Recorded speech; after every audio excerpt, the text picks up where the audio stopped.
రేవంత్ గత సంవత్సర కాలంగా బంగారం ధరల్లో దాదాపు 40% మేర గ్రోత్ రేట్ అనేది నమోదు చేసుకుంది గోల్డ్ విషయానికి. ఈ సంవత్సరం అంటే లాస్ట్ ఒక 10 to 12 months లోపల 42% మేర బంగారం ధరలు పైకి రావడం జరిగింది. ఒక 10 గ్రాములు బంగారం కొనాలంటే దాదాపు ₹1,50,000 వెచ్చించాల్సి వస్తుంది. అవును.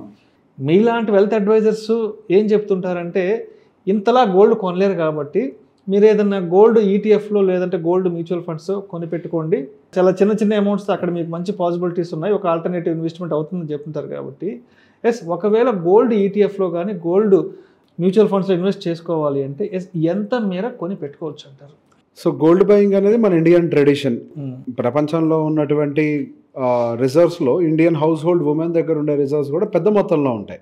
కాకపోతే మన దగ్గర ఉండేదంతా కూడా ఫిజికల్ ఫార్మాట్ ఆఫ్ గోల్డ్లో మాత్రమే పెట్టుకున్నాం మెజారిటీగా. సో మన దగ్గర ఇప్పుడు మీరు అన్నట్టుగా అటు ఈటీఎఫ్లు అయి ఉండొచ్చు, మ్యూచువల్ ఫండ్స్ అయి ఉండొచ్చు, ఇటువంటి ఆప్షన్స్ ఎన్నో ఉన్నప్పటికీ ఎక్కువ మంది ఉమెన్ అది ఫిజికల్గా ఇప్పటికీ కూడా ఫిజికల్గా కొని పెట్టుకునే ప్రయత్నమే చేస్తూ ఉంటారు. అరే నేను దాన్ని నమ్మను. సహజంగా ఈ మైండ్ సెట్ అనేది ప్రతి ఒక్కళ్ళలో ఉంటుంది. ఒక గోల్డ్ అనేది ఉంటుంది, నా చేతుల్లో ఉంటుంది, నా బీరువాలో ఉంటుంది, లేకపోతే నేను వేసుకుంటాను, ఈ ఫీలింగ్లోనే ఉంటాను. కానీ ఇక్కడ సమస్య ఏంటి, గోల్డ్లోకి వచ్చేసరికి కొనేటప్పుడు మనకి మేకింగ్ ఛార్జెస్ అని పడుతుంటాయి, జిఎస్టీ అని పడుతుంటాయి. అండ్ దాంతోపాటుగా ఒక ఆర్నమెంట్ కొనాలి అని అంటే కొద్దిగా పెద్ద మొత్తంలోనే డబ్బులు కూడా కావాలి. ఇప్పుడు ఒక గజం భూమి విలువ ఒక రకంగా గోల్డ్ విలువ హైదరాబాద్లో ఉండే రెండు ఒకటే, పెద్ద తేడా ఏం లేదు. 10 గ్రాముల గోల్డ్ ఇప్పుడు ₹1,00,000 పైకి వెళ్ళింది, గజం భూమి కూడా హైదరాబాద్ ₹1,00,000 వచ్చింది. నిజంగా మనం ఒక ఆర్నమెంట్ కొనాలి అని అంటే 1 గ్రాముతో ఏది చేయలేము, ఏం చేయలేము.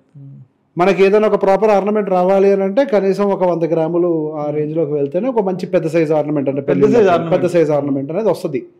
పెద్ద సైజు కావాలంటే మరి పెద్ద సైజు చేయించుకోవాలని కోరుకున్న వాళ్ళు వాళ్ళకు వచ్చేటువంటి డబ్బుల్ని తీసుకొని వెళ్ళి చిన్న చిన్న ఆర్నమెంట్స్ కొనుక్కుంటూ పోతూ ఉంటే వాళ్ళు మరింతగా లూజ్ అవుతారు.